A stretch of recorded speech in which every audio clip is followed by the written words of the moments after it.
सम्यक ज्ञान चंद्रिका कर्मकांड लेक्चर नंबर 19। ओम नमः सिद्धेभ्य ओम नमः सिद्धेभ्य ओम नमः सिद्धेभ्य ओम शुद्धमने नमः। नमो अरिहन्ताणं नमो सिद्धाणं नमो आयर्याणं नमो वज्रायाणं नमो लोये सवसाहुणं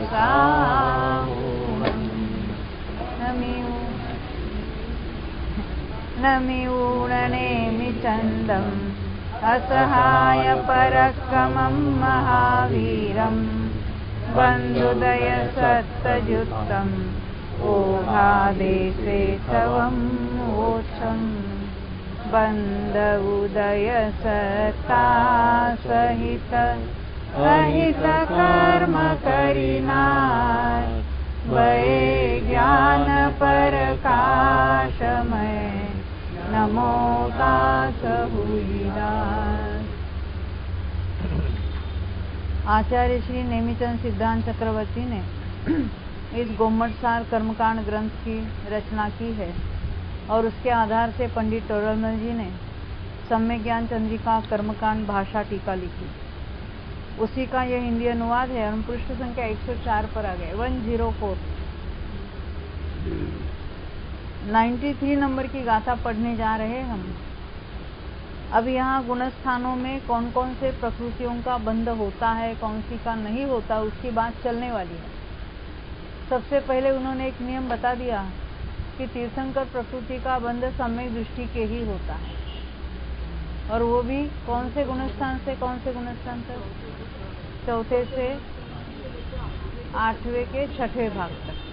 उसके 7 भाग है 8वें गुणस्थान के, उसके 6वें भाग तक वो क्या है उसकी बात तो क्रम से आएगी आगे।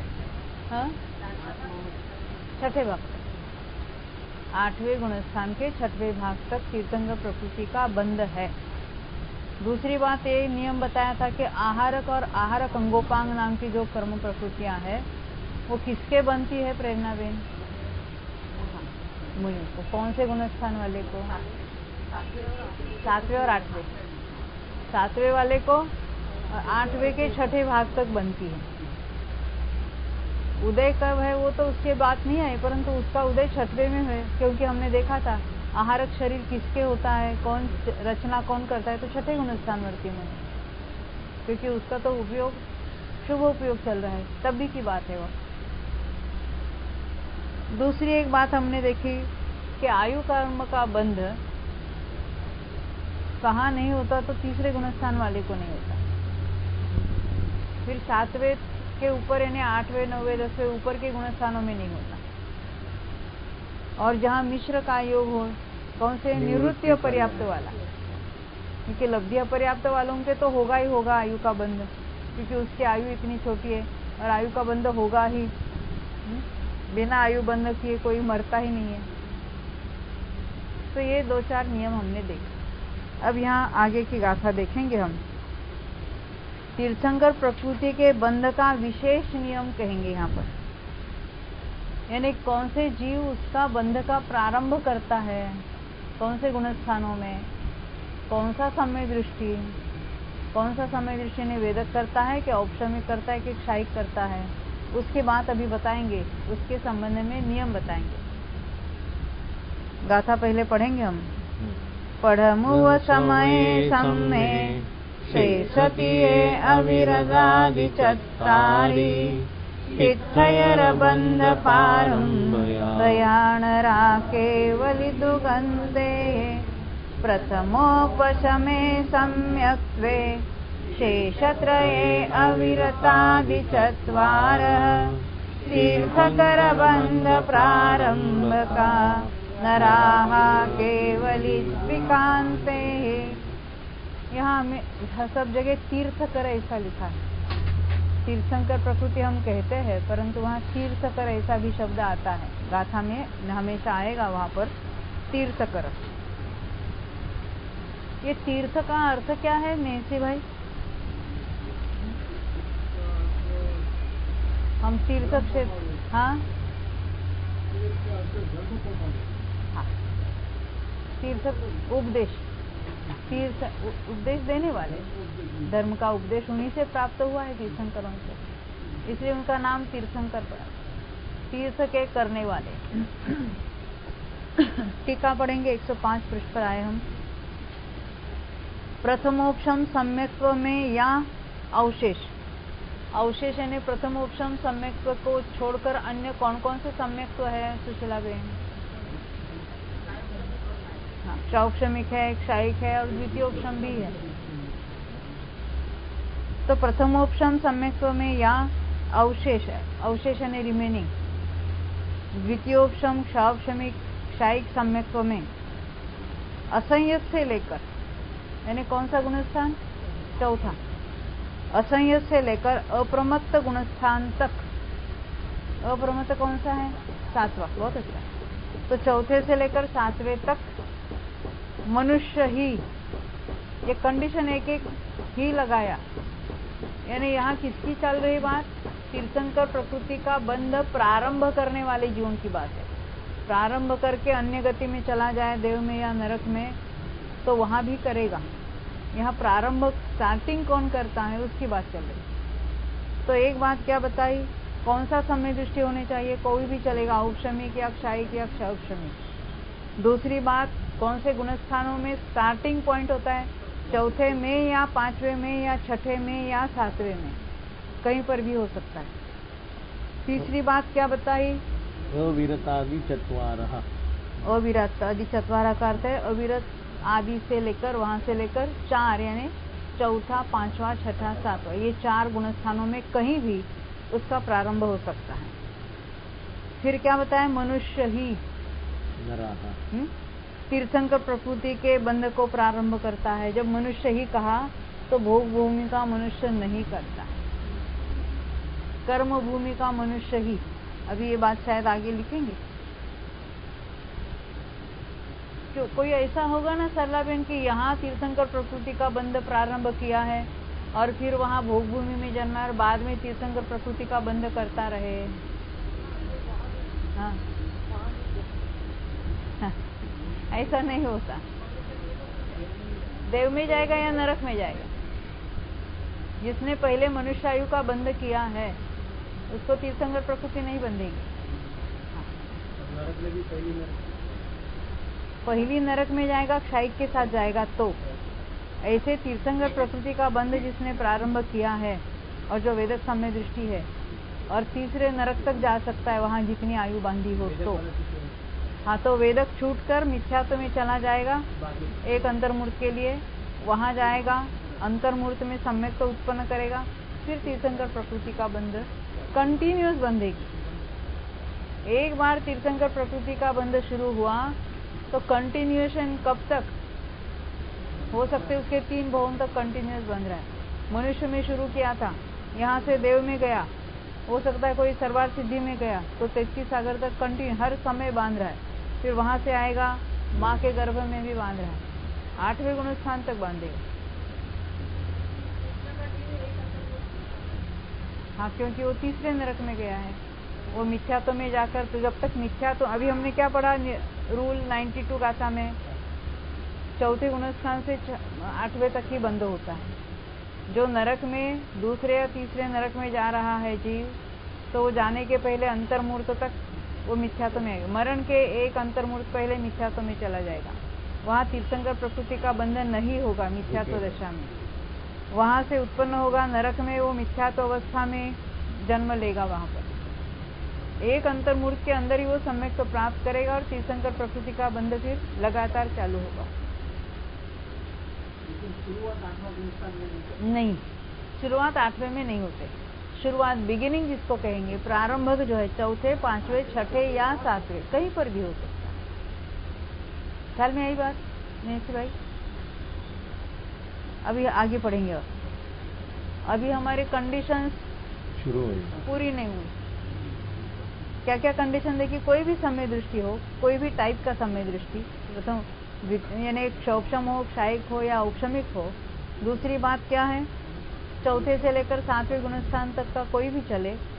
तीसरी बात, मनुष्य ही तीर्थंकर प्रकृति के बंध को प्रारंभ करता है, वह भी, यानी अभी और कंडीशन बता रहे, प्रत्यक्ष केवली या शुद्ध केवली के चरणों के निकट ही करता है। केवली भगवान के निकट, यानी उनके उपस्थिति में, उनके सानिध्य में कहो, उनके पादमूल में कहो, क्योंकि जीव की जो अत्यंत विशुद्धि होती है तो उनके जो वो कुछ नहीं देते, फिर भी ऐसा सहज निमित्त नैमित्तिक संबंध है कि उन्हीं के प्रेजेंस में, उन्हीं के सानिध्य में इसको क्षायिक सम्यक की प्राप्ति होगी। कर्म भूमि की भी बात आई, हाँ वो तो है ही। और वहाँ भोगभूमि के मनुष्य तो तीर्थंकर प्रकृति का बंध ही नहीं करते। एक बात ध्यान रखने कि जो तीर्थंकर प्रकृति बांधने को शुरू करेगा वो इमीडिएटली जो नेक्स्ट भाव होगा वो मनुष्य का या तीरंच का होगा ही नहीं, उसका नरक में जा सकते, नरक में जा सकते हैं, देव में जा सकते हैं। स्टार्टिंग मनुष्यों में ही करता है, हाँ, परंतु शुद्ध केवली है, केवली इसलिए देवों को भी हो जाए वो नहीं हो सकता, क्योंकि सारे ही देव आते हैं समोचरण में, वो तो केवली के साक्षात सामने है, तो उनके तो बाद में जाएगा ना। हमने बोला एक बार बांधना शुरू किया, बीच में देव का भव हो या नरक का हो, उसकी कंटिन्यूटी चलेगी। मात्र दूसरे तीसरे नरक में जाने वाले के लिए, एक अंतर्मूर्त के लिए मिथ्यात्व में जाएगा तब बंधन नहीं होगा, और वहाँ जाने के बाद नरक में एक ही अंतर्मूर्त में सम्यक तो प्राप्त करता है। सम्यक के साथ तीर्थंकर प्रकृति का बंध भी शुरू हो जाता है। तो अभी जो तीसरी नरक में गया है, हाँ बिल्कुल, वहाँ से आके तीर्थंकर होने वाला है कि नहीं, क्या तत्काल होने वाला है, क्या 2-4 भाव बाकी है? तत्काल, यानी वहाँ तीर्थंकर प्रकृति का बंध कर रहा है। हाँ हाँ, भोगभूमि में तीर्थंकरों का विहार नहीं होता, केवली शुद्ध केवली कोई नहीं वहाँ जाता।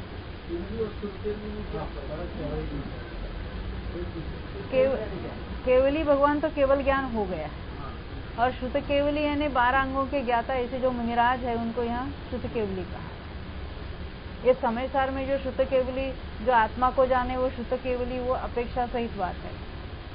नहीं तो हर समय दृष्टि शुद्ध केवली कहेंगे और उसके सानिध्य में दूसरे को हो जाएगा, तो वो बात वहां नहीं लगाना।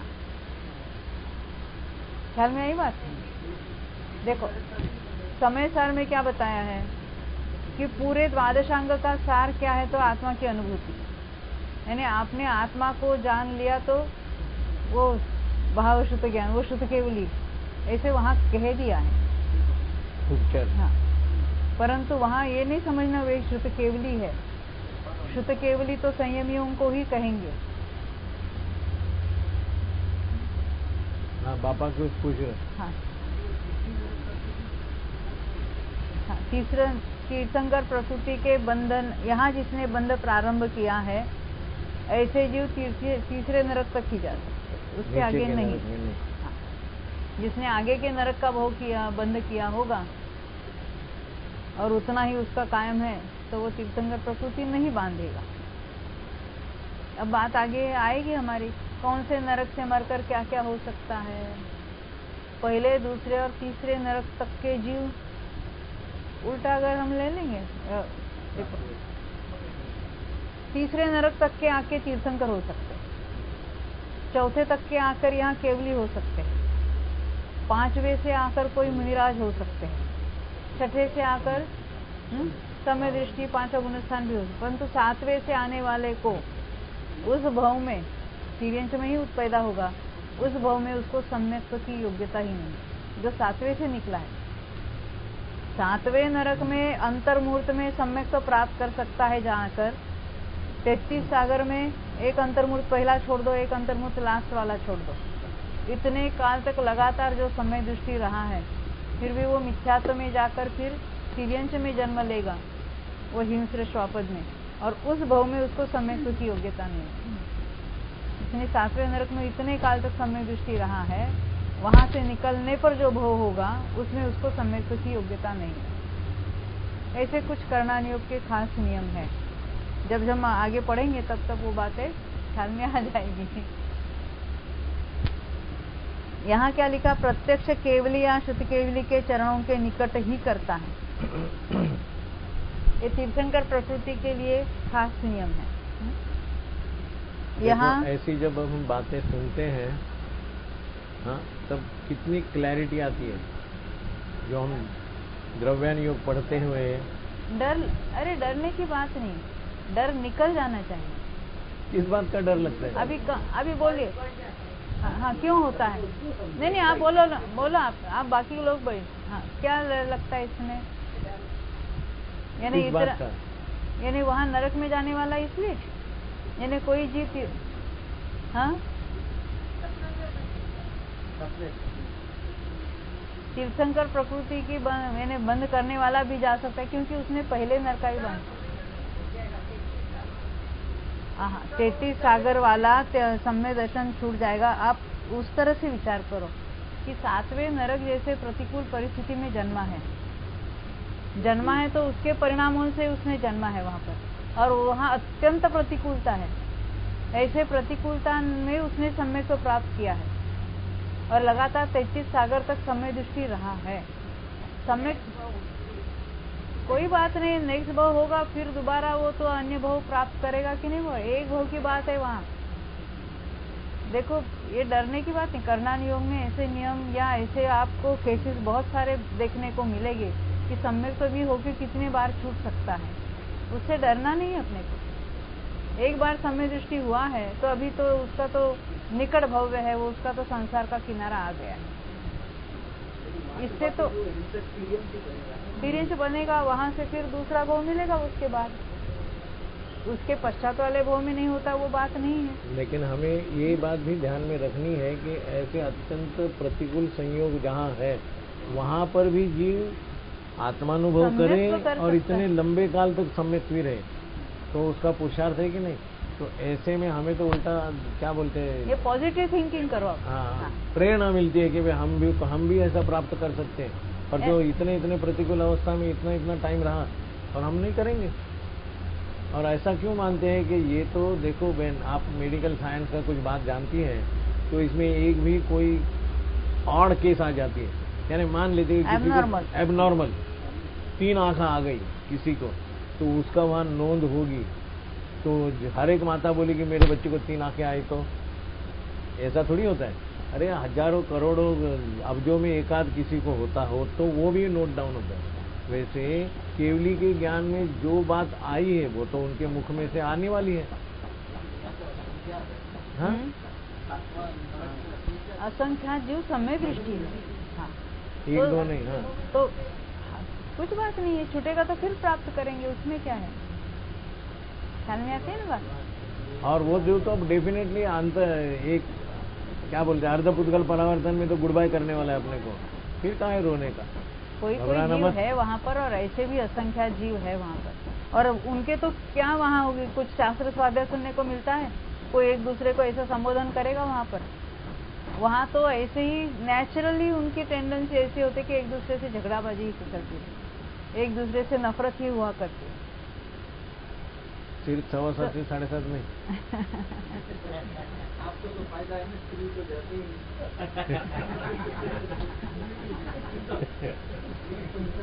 अभी पंचम काल में और यहाँ कोई भी बाह्य संयोग क्यों न मिले, समझ में, कोई भी गति मिले, कुछ भी संयोग मिले, अरे हम तो हम है ना, वो बाह्य से हम जुदे ही है।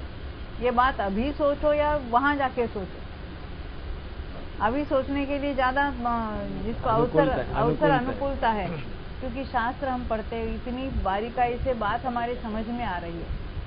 जो राग से भिन्नता भेद ज्ञान की बात, अब तक पूरे कोई भी कम्युनिटी देखो, कहीं भी आत्मा और शरीर जुदा है, आत्मा कभी मरता नहीं, इतनी बात करके छोड़ देंगे।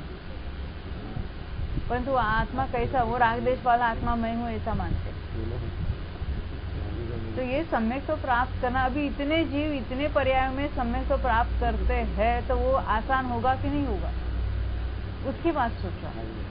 समय तो छूट जाता है तो क्या फायदा, उसकी बात मत सोचो। मुझे लगता है कि गुरुदेव के सामने ऐसे कोई गए होंगे तो पढ़वानी बात ज नहीं करो। बिल्कुल ऐसा, बिल्कुल इतना वो अंदर से हमेशा ऐसा जोर- बोलते थे। वो पढ़ने की बात मत करना। यहाँ प्रोत्साहित ही करा रहे हैं, आप उल्टा उसका अर्थ ले रहे हैं। हाँ? हाँ, कोई गिर जाता है, सभी गिर जाए ऐसी कोई बात नहीं वहां पर।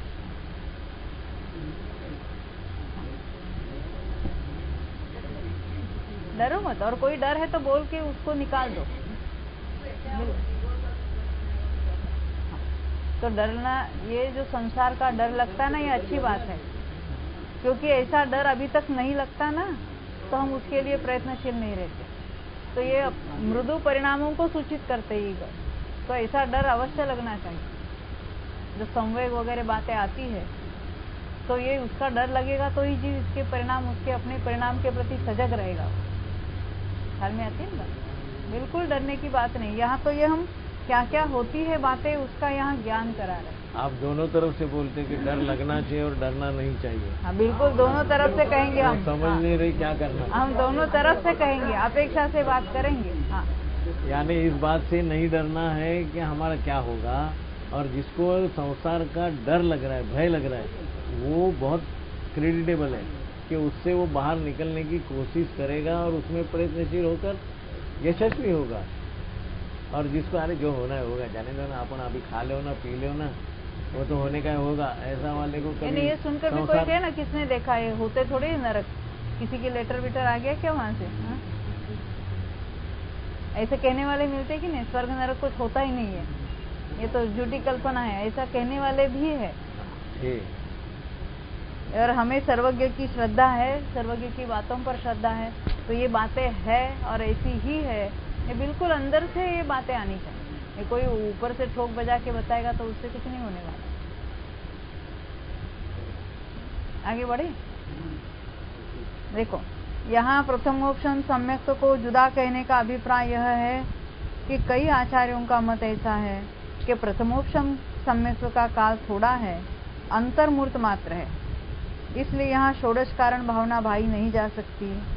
इसलिए प्रथमोपशन सम्यक्त्व में तीर्थंकर प्रकृति के बंध का प्रारंभ नहीं है, इस अभिप्राय को सोचकर जुदा लिखा है। ये किसी का ऐसा मत है, दोनों ही मत पाए जाते होता है, ऐसा कहने वाले भी है। आचार्य, मूल आचार्यों की परंपरा से ही उपदेश है, और किसी के अनुसार वो नहीं। अब ये होता है या नहीं होता, ये केवली के बिना अन्य कोई कह नहीं सकता। आपका प्रश्न बहुत अच्छा, ऐसा पूछना। हाँ, ये षोडश कारण भावना क्या होती है? षोडश का अर्थ होते 16। हाँ, तो ये तीर्थंकर प्रकृति के बंध के कारण भूत जीव के परिणाम कैसे है? तो हम कहेंगे ना, शुभ परिणाम से बंध होता है कि वितरागता से बंध होगा, बंध होगा ना।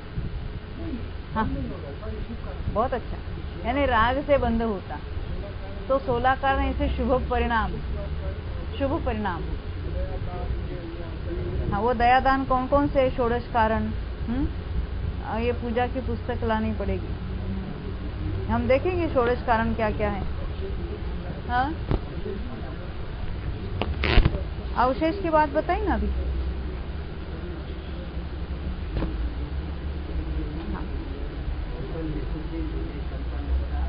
हाँ।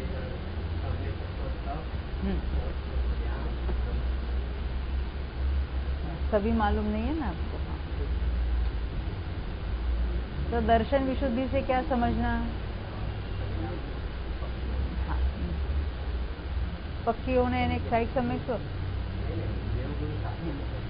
हाँ, देखो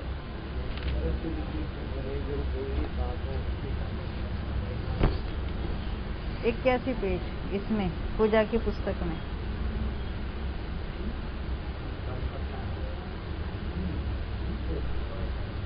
देखो, ये ऐसी है तो शुभ राग, कैसे शुभ राग है? उनको तो ऐसा परिणाम आता है कि ये जो बात है पूरी दुनिया समझे, ये तो समझाने के लिए, परंतु ये 16 कारण क्या क्या है उसकी बात हम देखते हैं। एक तो है दर्श विशुद्धि यानी दर्शन विशुद्धि। दर्शन विशुद्धि यानी सम्यक दर्शन तो है ही है? और उसमें और भी विशुद्ध परिणाम है। फिर दूसरी बात है विनय। ये विनय नाम की क्या है? ये शुभ भाव है। विनय नाम का तप भी है। विनय नाम का और कुछ मालूम है? मिथ्या तो भी है विनय नाम का। हाँ? ये विनय नाम की षोडश कारण भावना भी है। वो आपको उसमें जो मिलेगा षोडश कारण भावना उसमें हाँ। विनय। तीसरा है शील। चौथा है ज्ञानाभ्यास।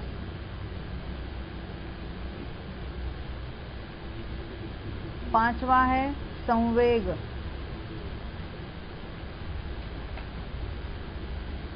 फिर दान,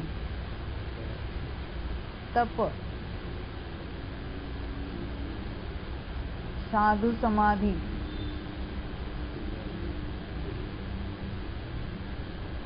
वैयावृत्य लेना है के बीच में क्या अरिहंत भक्ति है? अरिहंत भक्ति, आचार्य भक्ति, बहुश्रुतवंत भक्ति, प्रवचन भक्ति। हाँ,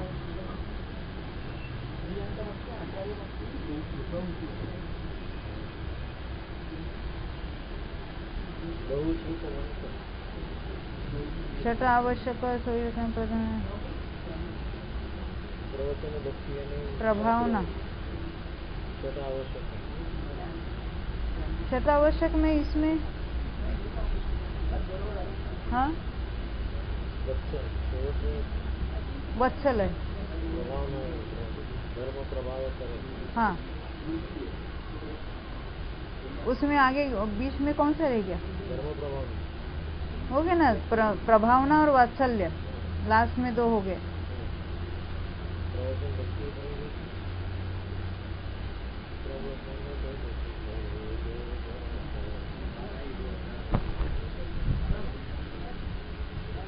वैयावृत्य भी है क्या बीच में? हाँ, नहीं बताया था। वैयावृत्य नहीं बताया था। एक वैयावृत्य नहीं बताया था। ये जो 16 भावनाएं हैं बताइए ना, प्रवचन भक्ति, बहुश्रुत भक्ति, आचार्य भक्ति, अरहंत भक्ति। नहीं, वो चौथे वाले को भी होता है। हाँ।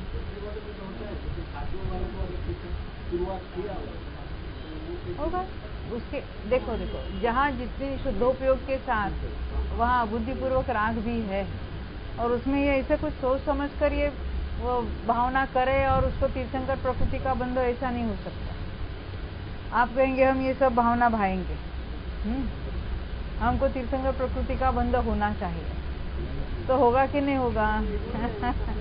जो चाहता है बांधने, यानी जो बंध चाहता है वो मिथ्या दृष्टि है। सम्य दृष्टि बंधन नहीं चाहता। और ये जो कोई परिणाम होते हैं वो सहज होते हैं, उसके तो परिणामों की कर्ता बुद्धि भी नहीं है, और उसको पता है ये परिणाम अपने करने से नहीं होते हैं, सहज रूप से होते हैं। तो उसके ऐसी ये परिणाम तो हर समय कैसे करता होगा ना, होते रहते। ये इसका सब निचोड़ रूप से वहाँ चलती है बात सब। वहाँ खाली शुरुआत की बात नहीं है, टोटल बात है, हमेशा ही रहेगा नहीं। तो इस प्रकार के परिणाम उसके, अभी वो युद्ध में जाएगा कि नहीं कोई हमें दृष्टि, तो तीर्थंकर प्रकृति बांध रहा है तो क्या होगा? बांधेगा कि नहीं उस समय? अभी नरक में जो कोई वहाँ तीर्थंकर प्रकृति बांध रहे हैं तो बिल्कुल नहीं झगड़ा करेंगे ना, खाली मार खाएंगे।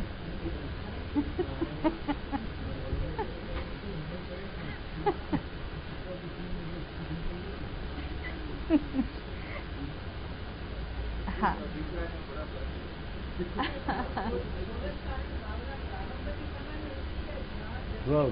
थ्रू आउट होती ही है। देखो, जब शुद्धोपयोग में होता है कोई जीव, चौथा, पांचवा, सातवां, उस समय अबुद्धिपूर्वक राग चल रहे हैं ना, उसमें वो होगा। प्रथमोपशम भी लिया है, द्वितीयोपशम भी लिया है। द्वितीयोपशम में भी अभी 8वें के ऊपर तो नहीं होगा, परंतु फिर लौट के नीचे आएगा तो वहाँ शुरुआत हो जाएगी उसकी। हाँ? 7वें से चौथे तक उल्टा आ सकता है। अब इसको हम तो ये आचार्य का क्या मत था, क्या हमारा डेडलाइन क्या?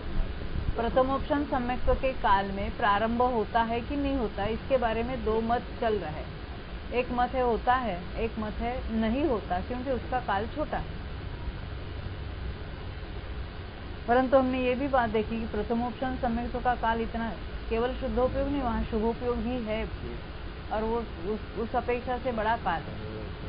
क्योंकि प्रथमोपशम के काल में भी छठा और 7वां गुणस्थान, पहली बार 7वां आया, फिर छठा, फिर 7वां, फिर छठा, हजारों बार होता है, और वो भी एक एक अंतर्मूर्त तक होगा। यानी ऐसे हजारों अंतर्मूर्त हो गए उस एक अंतर्मूर्त में, तो वहां हो सकता है ये कार्य, ये कहना। यानी ऐसे ये कुछ परिणाम है, सम्यक्त्व की तो दृढ़ता है ही है, और वो बात ऐसा कि उसके परिणामों में ये बात पूरी दुनिया समझे, उसमें उसको अलग अलग पद्धति से यहाँ उसके भावों की बात की है। ये षोडश कारण भावना कहते हैं।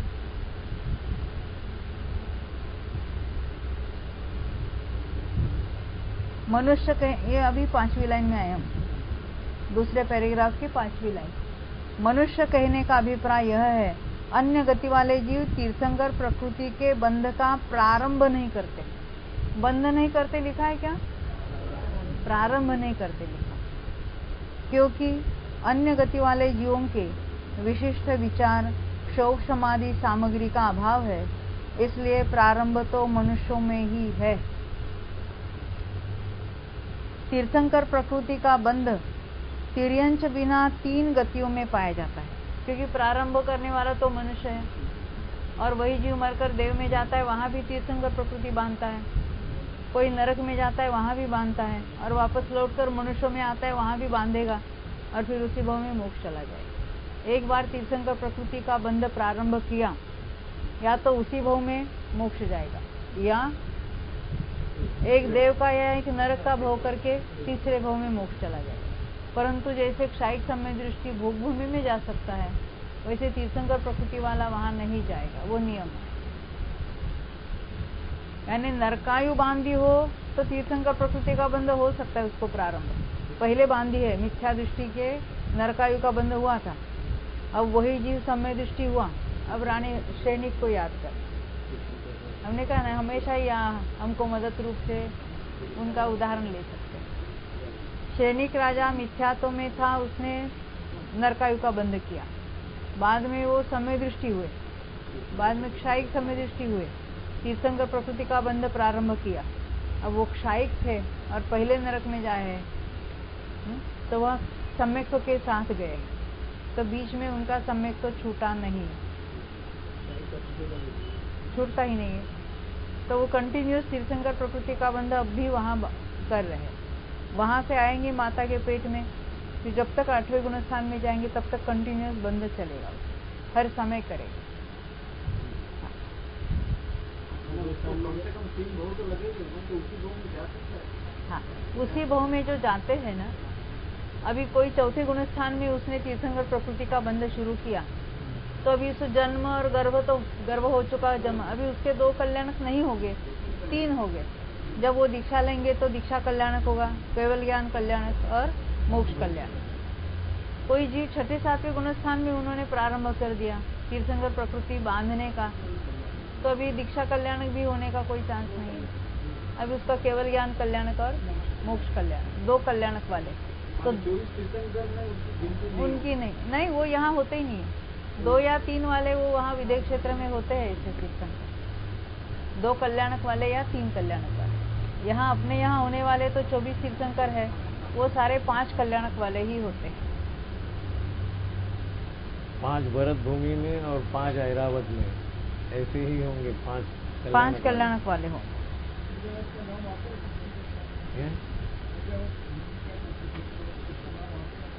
अपने यहाँ नहीं, उधर होता है केवली के ज्ञान में नहीं, अपने को मालूम नहीं। विदेह क्षेत्र के 20 तीर्थंकरों का नाम आता है ना, हाँ हाँ, ऐसा वैसे वहाँ के, हाँ, ऐरावत के आते हैं क्या नाम, ग्रंथों में देखना पड़ेगा, हमें देखा नहीं। ऐरावत के तीर्थंकरों के नाम तीर्थंकर की जब पूजन होगी तो सबके नाम में 30-24 की हाँ 30 सबके नाम से हाँ। पूजा आएंगे 720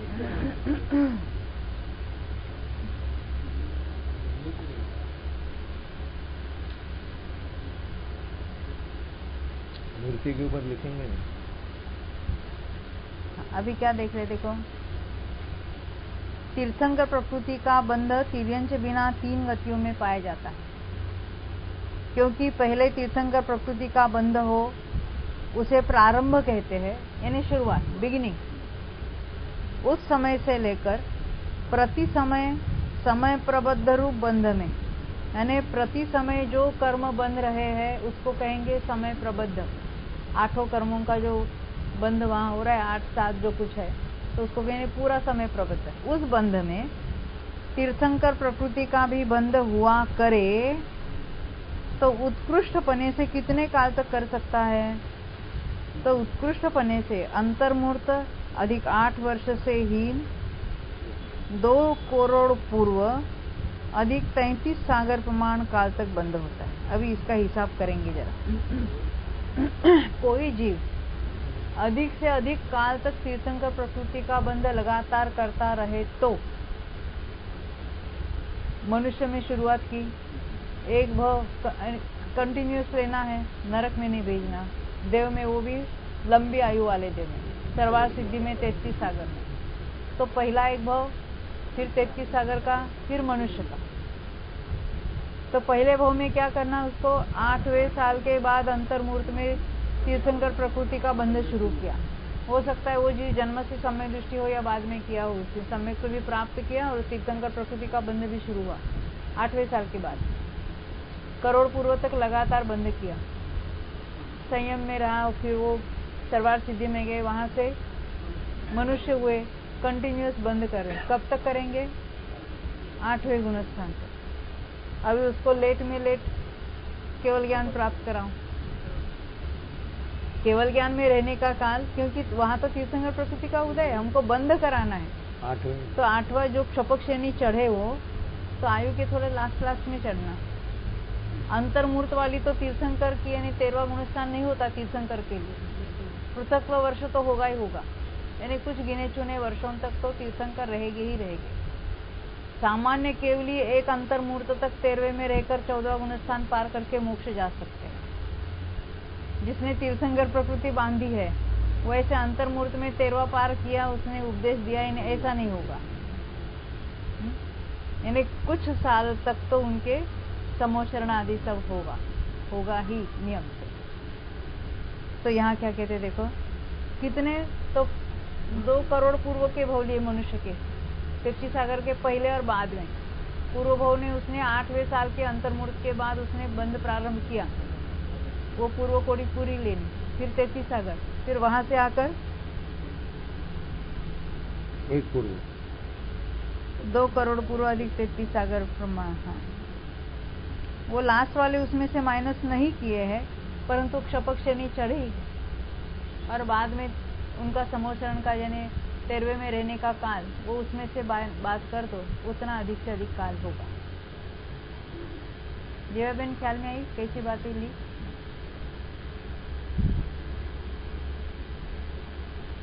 केवली के निकट कहने का अभिप्राय यह है, अन्यत्र ऐसी विशुद्धि नहीं होती जिससे तीर्थंकर प्रकृति के बंध का प्रारंभ हो। इतनी निर्मलता, इतनी विशुद्धि वहां होती है, तभी उनके तीर्थंकर प्रकृति का बंध प्रारंभ होता है। विशेषार्थ ऊपर जो उत्कृष्ट काल बताया है वो इस प्रकार घटित होता है। हमने तो अभी देखा, परंतु मात्र पढ़ने वालों को ये बात ख्याल में नहीं आती है, इसलिए यहाँ लिख दिया। 1 करोड़ पूर्व की आयु वाले मनुष्य ने 8 वर्ष और अंतर्मूर्त में सम्यक्त्व प्राप्त कर, या जो सम्यक्त्व के साथ जन्मा है उसने वहां तीर्थंकर प्रकृति का बंध प्रारंभ किया 8 साल के बाद। संयम धारण करके मरकर सर्वार सिद्धि में 33 सागर का देव हुआ, वहां से चय कर करोड़ पूर्व की आयु वाला मनुष्य हो, यथायोग्य काल में संयम धारण कर आयु के अंत में अंतर्मूर्त शेष रहने पर क्षेपक श्रेणी पर आरोहण किया, ये वहाँ ऊपर जो पूरे 2 करोड़ पूर्व लिखे ना, उसकी अपेक्षा लिखा है। परंतु तीर्थंकर का रहने का वो जो कुछ उसका यथायोग्य वर्ष पृथक्त्व वो यहाँ लेना चाहिए। ये तो पुस्तक में जो बताया था करोड़ पूर्व, वो कैसे घटित किया उसकी बात यहाँ लिखी है। परंतु हमें पता है कि जो तीर्थंकर होने वाला है वो तो कुछ वर्षों तक, उसको कहते हैं वर्ष पृथक्त्व। पृथक्त्व का अर्थ 3 से 8 भी हो सकता है या अधिक भी हो सकता है।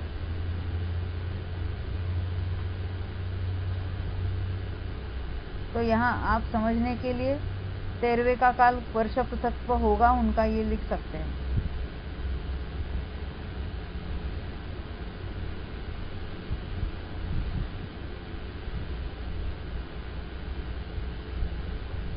यानी यहाँ भी 8 वर्ष और कम कर दो तो चले।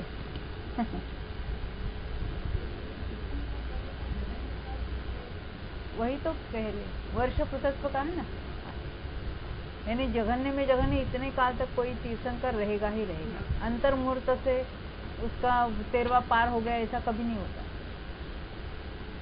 और उत्कृष्ट काल तीर्थंकर का? हाँ, तीर्थंकर बनने का उत्कृष्ट काल कितना है नलिन भाई? तीर्थंकर बने रहने का उत्कृष्ट काल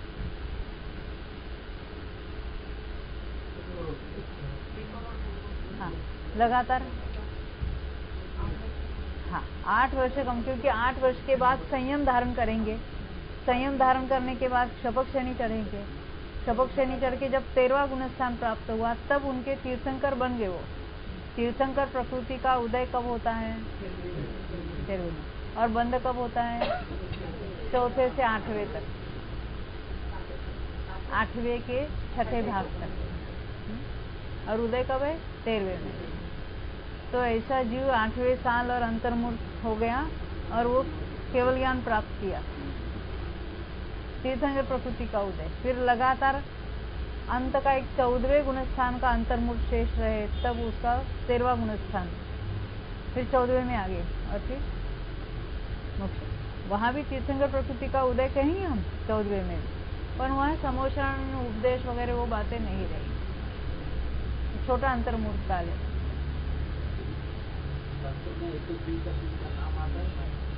नाम से नहीं, परंतु ये होता है ऐसा, ऐसी बात आती है। किसी का नाम लेके नहीं बताया, परंतु पॉसिबिलिटी सभी बताते हैं। उत्कृष्ट में उत्कृष्ट और कम से कम कितना काल, ये दोनों पॉसिबिलिटी बताई जाती है। अभी कोई भी नाम बताएंगे, शालिवाहन, तो हमें क्या फर्क पड़ना है? तो कौन से काल में हुआ था, क्या हुआ? नहीं, ऐसा उसका कोई किसी का ऐसा नाम नहीं आता। अपने परिचित 2 ही, एक भरत चक्रवर्ती और श्रेणिक राजा, बहुत काम में। यहाँ लिखा है अपूर्वकरण के 6वें भाग तक लगातार, लगातार करता है निरंतर बंद होता रहता है। आगे गुणस्थानों में बंद की विच्छित्ति बंद और अबंध कहते हैं। अभी बहुत इंटरेस्टिंग अच्छा विषय आने वाला है।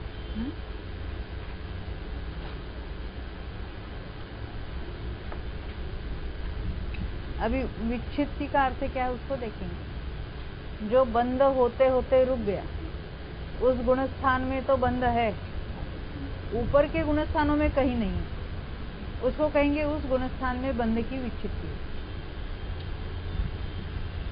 जैसे मिथ्यात्व का बंध कौन से गुणस्थान में है?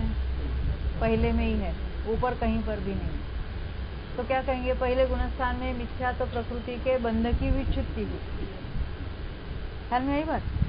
पहले गुणस्थान में तो बंद रहा था, परंतु पहले के ऊपर कहीं दूसरे तीसरे चौथे पांचवें कहीं भी नहीं है, तो पहले में उसकी बंध विच्छित्ति हुई, ऐसा कहेंगे। नहीं तो जब तक पहले गुणस्थान में लगातार उसका बंध चल रहा था, अनादि से चल रहा था, जब उसने सम्यक तो प्राप्त किया तो उसका मिथ्यात्व का बंध रुक गया, हम कहेंगे बंध की विच्छित्ति हुई।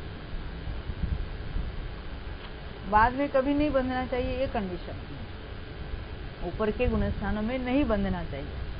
ऐसे जो प्रकृतियां है उसको कहेंगे उसकी उस गुणस्थान में बंध की विच्छित्ति है।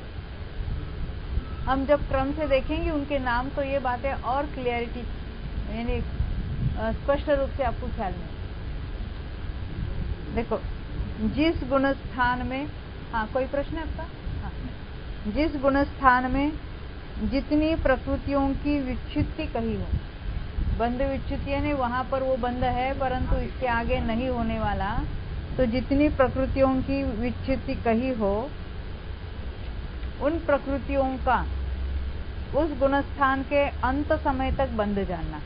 अंत समय तक का अर्थ है उस गुणस्थान में बंध है, उसके ऊपर नहीं है। जब हम कहेंगे पहले गुणस्थान के अंत समय तक बंध है तो पहले से कोई दूसरे में जाता ही नहीं है, तो आप कहेंगे अंत समय तक क्यों कह रहे हैं? ख्याल में एक बार, इसका अर्थ है पहले गुणस्थान में सर्वत्र उसका बंध है, दूसरे तीसरे वगैरह ऊपर कहीं भी नहीं है, तो उसको कहेंगे पहले गुणस्थान में बंध की विच्छित्ति। उसके ऊपर के गुणस्थानों में उन प्रकृतियों का बंध न जानना। पुनश्च जिस गुणस्थान में जितनी प्रकृतियों का बंध कहा हो उतनी प्रकृतियों का वहां बंध जानना। पहले गुणस्थान में कितनी प्रकृतियां बंध के योग्य है ऐसा पूछेंगे हम, या यहाँ अभी बात बताएंगे आगे चलकर।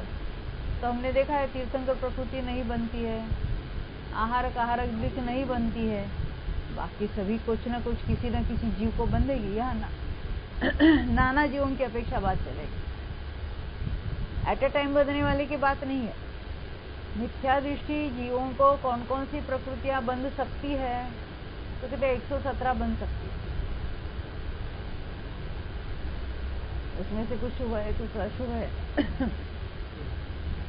एक जीव को एट ए टाइम नहीं बंध रही है, कोई ना कोई जीव उसको बांधने वाला है, तो उसको कहेंगे वो बंध योग्य कितनी है, तो 117 है। अबंध कितनी है, तो 3 ही है।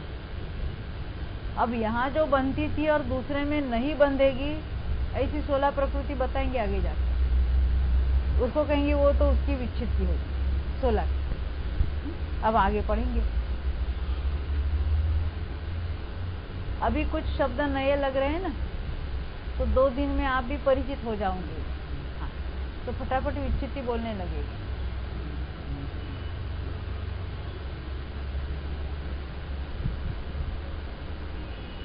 देखो पहले पहले गुणस्थान में, तीसरी लाइन, पहले पहले गुणस्थान में जितना बंध कहा हो उसमें से वहीं पर जितनी विच्छित्ति कही हो उसे घटाने पर आगे आगे के गुणस्थानों में बंध का प्रमाण होता है। जैसे पहले गुणस्थान में बंध योग्य 117 प्रकृति है, तो उसमें 16 की बंध विच्छित्ति होती है। वो कौन सी, वो देखेंगे हम। और 3 तो बनती ही नहीं थी, दूसरे में भी वो नहीं बनती है, तो 117 में से पहले में 16 की विच्छित्ति हो गई, तो दूसरे गुणस्थान में कितनी बंधेगी? अभी 101। इस तरह हिसाब करना है, वो बताएंगे आगे, पूरा ही टेबल के साथ भी बताएंगे, विस्तार से भी बताएंगे, उनके नाम भी बताएंगे। वहां यदि कोई विशेष प्रकृतियां आगे के गुणस्थानों में बंध योग्य होगी तो उन प्रकृतियों को पहले गुणस्थानों के बंध में से घटा देना तथा पश्चात जहां आ मिले वहां बंध में बढ़ा देना। जैसे पहले गुणस्थान में हमने 120 जो बंध योग्य टोटल प्रकृतियां हैं, 122 का हमने हिसाब लगाया था, 148 में से 26 घटाई थी। स्पर्श की 20 के बदले यानी स्पर्शादि के हमने 4 गिने, और शरीर बंधन संघात के 15 के बदले हमने 5 गिने, तो 122 टोटल प्रकृतियां हैं। उसमें सम्यक और सम्यक मिथ्यात्व का बंधन नहीं होता, तो बंध होने योग्य प्रकृतियां 120 इन जनरल सभी गुणस्थानों में मिलकर कथन है। उसमें से पहले गुणस्थान में तीर्थंकर और आहारक भी नहीं बनती है, वो कब बंधेगी? चौथे से बंधना शुरू होगी किसी जीव को। तो पहले में तो हमने 117 रखी है। आहारक दिक, आहारक आहारक अंगों का 3 नहीं बनती। चौथे गुणस्थान में तीर्थंकर प्रकृति का बंध किसी को हो सकता है, तो उसको हम ऐड करेंगे बंध योग्य में। और फिर 7वें 8वें में आहारक दिक को भी बंध योग्य में ऐड करेंगे, वो कहेंगे आगे। अभी तो जनरल रूल्स बता रहे हैं। पुनश्च जितनी प्रकृतियां बंध होने योग्य होती है उतनी प्रकृतियों में से जितनी प्रकृतियों का बंध कहा हो उतनी प्रकृतियां घटाने पर जितनी प्रकृतियां रहेगी उतनी प्रकृतियां अबंध रूप जाननी। टोटल बंध योग्य प्रकृतियां 120 है, उसमें मिथ्यात्व गुणस्थान में 117 बनती है, तो अबंध प्रकृतियां कितनी? 3, जो वहां बंध के योग्य नहीं है। कौन सी 3 मिली भाई? हाँ, तीर्थंकर, आहारक शरीर और आहारक अंगों का, ये 3 प्रकृतियां अबंध में गिनेंगी। ये रूल्स यहाँ बताए हैं। अब हर एक गुणस्थानों में नाम लेके बताएंगे तो और हमें बात ख्याल में आ जाएगी। अब आगे की जो गाथा है 94 नंबर की, वहां गुणस्थानों में विच्छित्ति कहेंगे। हमें क्रम से गुणस्थान मालूम है, पहला, दूसरा, तीसरा, चौथा। अब यहाँ क्रम से कौन से गुणस्थान में कितनी विच्छित्ति होती है उसका नंबर कहेंगे मात्र। पहले में कितने, दूसरे में कितने, तीसरे में कितने। देखो तो पहले गुणस्थानों के नाम तो याद कराओ। नाम भूल गए क्या? नितिन भाई बताएंगे। हाँ, बोलो बोलो।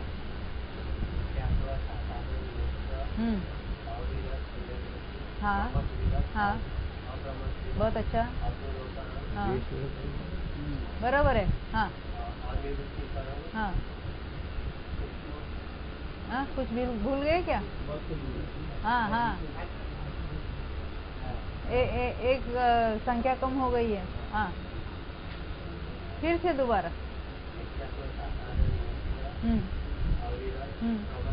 हाँ हाँ हाँ, देश विरत। हाँ, अरे फिर एक रह गया। देखो, इसलिए मैंने बोला कि आप याद कराओ, क्योंकि हमको गुणस्थान मालूम नहीं तो उसकी विच्छित्ति क्या याद रहेगी। अच्छा, नेंसी भाई आपको पता है? नहीं, मालूम नहीं है। दिव्या बहन बताएगी ना? माधवी बहन मालूम है? हाँ हाँ हाँ, हाँ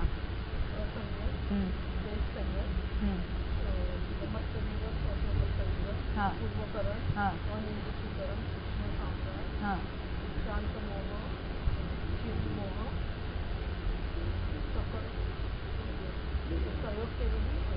बहुत अमोल याद है? हाँ हाँ, बिल्कुल। नहीं याद? हाँ हाँ हाँ, वीरेश भाई बोलो, सुनना बरोबर तो याद हो जाएगा। हाँ हाँ हाँ हाँ,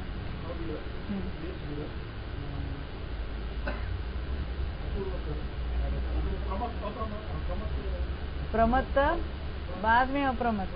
हाँ हाँ हाँ हाँ हाँ हाँ, और अयोग्य। बीच में नाना नाना क्यों बोलते हैं? हाँ, अभी यहाँ कौन बताएगा? लेडीज में सुशीला बहन आप बताएंगे? हाँ, बोलो बोलो।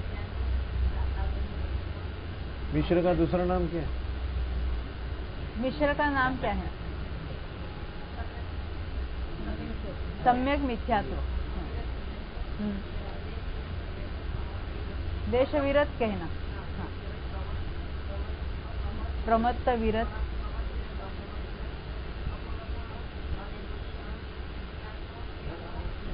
सूक्ष्म सा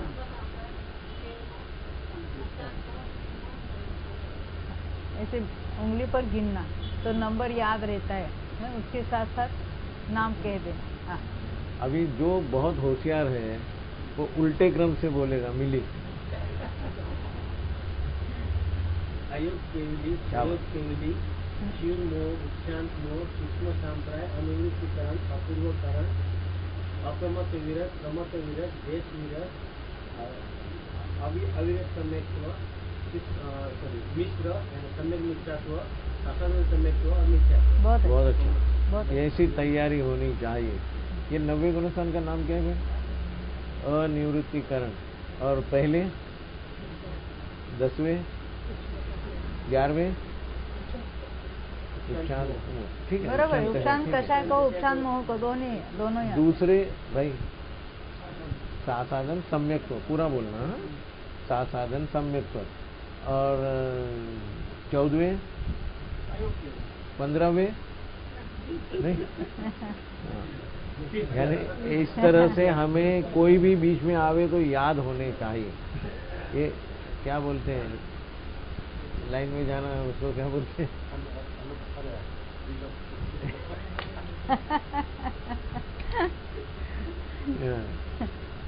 यानी क्रम से बोलना, उल्टे क्रम से बोलना और इस बीच में बोलना, ये सब याद होना चाहिए। उसको कहते हैं पूर्वानुपूर्वी, पश्चातानुपूर्वी और यथातथानुपूर्वी। यथातथानुपूर्वी, हाँ। ये भी नाम है शास्त्रों में, या इस तरह से याद करना चाहिए। ऐसा बीच बीच में से बोलेंगे।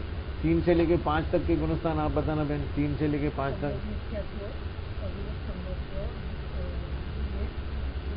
देश विरुद्ध, हाँ बस बस बस 3 से 5 ही हाँ। हाँ।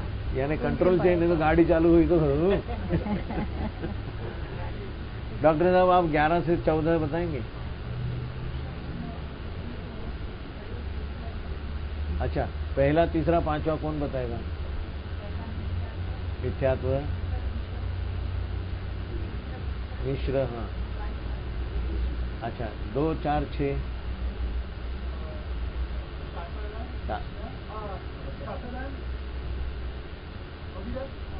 बहुत अच्छा।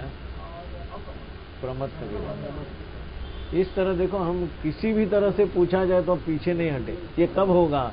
ये जब हम याद करेंगे। ये याद इसलिए करा रहे हैं, कल सबको ये याद करके आना है। क्योंकि दिल सुनो, क्योंकि इसमें अगर विच्छेद हमें ढूंढनी है कि कौन से गुणस्थान का नाम ही मालूम नहीं और हम पहला गुणस्थान, पांचवा गुणस्थान ऐसा बोलने से काम नहीं चलेगा। ख्याल में, ये बिल्कुल आवश्यक है। और यही गलती मैंने की थी, कभी याद नहीं किया था, इसलिए आगे कुछ नहीं समझा था। ख्याल में, अभी थोड़ा थोड़ा समझ रहा हूँ। हाँ चलो साहब, रुकना है क्या? नहीं बोलो बोलो। ये अच्छा, ये गाथा गाथा तो पढ़ लो। देखेंगे। देखो, प्रथमी गुणस्थानों में विच्छित्ति कहते हैं। अब ये जो क्रम है, जो गुणस्थानों का क्रम है, उस वही विच्छित्ति का क्रम है। यानी पहले गुणस्थान में कितनी विच्छित्ति, दूसरे में कितनी, उसकी बात बताएंगे। 16 सपण विसन भम 10 चौछक्के कबंध वो छिन्ना दुगति सचतुर पूवे पण 16 जोगिनो एको 16 पंचविंशति नभदश चतस्र षडेकैकं बन्ध व्युच्छिन्ना द्विके 30 चतस्रः अपूर्वे 5 षोडश योगिन एका। देखो, पहले में 16, दूसरे में 25, तीसरे में 0, चौथे में 10, पांचवे में 4, छठे में 6, सातवें में 1 और फिर आठवें में अपूर्वकरण में 2, 30 और 4, टोटल 36। 7 भाग है। पहले भाग में 2 की बंध विच्छित्ति, छठे भाग में 30 की और सातवें में 4 की, सातवें भाग में 4 की। फिर पंच षोडश योगी ने का, पंच ने 9वें गुणस्थान में 5 की और फिर 10वें में 16 की और एक कहाँ पर है? 13वें के योगी है ने सेव केवली के 1 के बंधे विच्छित्ति। वो कौन से है वो हम कल देखेंगे। आपको इतना याद करना है, 25, हाँ? पहले 16, फिर 25, फिर 0, फिर 10, 4, 6, फिर 1, फिर 2, 30 और 4 मिलके 36, फिर 9वें वाले के 5, 10वें के 16, 11वें 12वें में कुछ नहीं, 13वें में 1। हाँ, इस तरह से वो कौन सी प्रकृति है उसकी बात हम कल देखेंगे। जावाणी के ज्ञान ते तुझे लोकालो सोवाणी मस्तक न हो सदा देत हो।